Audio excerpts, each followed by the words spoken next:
দুনিয়াতে সবথেকে সহজ প্রফেশন হলো ট্রেডিং। আমি আপনার চ্যালেঞ্জ দিলাম অল ওভার দ্য ওয়ার্ল্ড।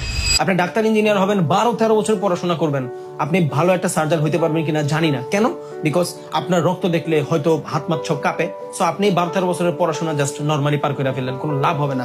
আপনি ধরেন অনেক বড় ইঞ্জিনিয়ার, বাট আপনার ইঞ্জিনিয়ারিং এর নলেজ দিয়া এত বড় বড় বিল্ডিং হবে কিনা এটার কোনো সিওরিটি নেই। বাট আপনি একটা এসি রুমের ভিতরে বসে কয়েকটা বাটন ক্লিক করার মাধ্যমে এত হ্যান্ডসাম অ্যামাউন্ট টাকা যদি আর্ন করতে পারেন, প্রবলেম কই?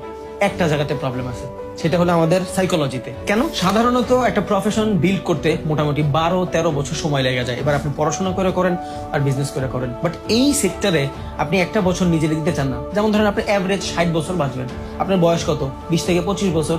বাট আপনি চিন্তা করেন উইদিন 2 days আপনার পুরো প্রফেশন খারাপ যাবে। আপনার গাড়ি বাড়ি যা কিছু আছে সব কিছু 2 দিনের ভিতরে লাগবে। কেন? অন্য প্রফেশনে যদি 10 বছর সময় দিতে পারেন, তাহলে ট্রেডিং এ কেন আপনি 2 মাস সময় দেন না? কেন ব্যাক টেস্ট করেন না? কেন আপনার নিজস্ব এজেস নেই? এটা সব থেকে বড় প্রবলেম। কেন? বিকজ যখন আপনি এই পুরো লুপটারে ফলো না করেন, তখন আপনার রিস্ক ম্যানেজমেন্ট বিল্ড হয় না, তখন আপনার মানি ম্যানেজমেন্ট বিল্ড হয় না, আপনার প্ল্যান বিল্ড হয় না। এটা সব থেকে বড় problem. Success is a habit, আমরা আস্তে আস্তে গ্রো করি, এটা সবাই জানি। সো ক্যান ট্রেডিং এর সাথে এগ্রেসিভ হই।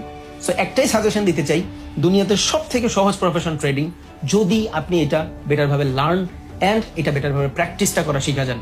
আমি আপনার প্রমিস করলাম আপনি বেটার কিছু করবেন। এই জন্যই আমার পুরো চ্যানেলটা ভরা আছে। আপনি শিখেন, বিশ্বাস করেন, দুনিয়াতে সব থেকে সহজ কোনো প্রফেশন যদি থাকে সেটা হলো ট্রেডিং।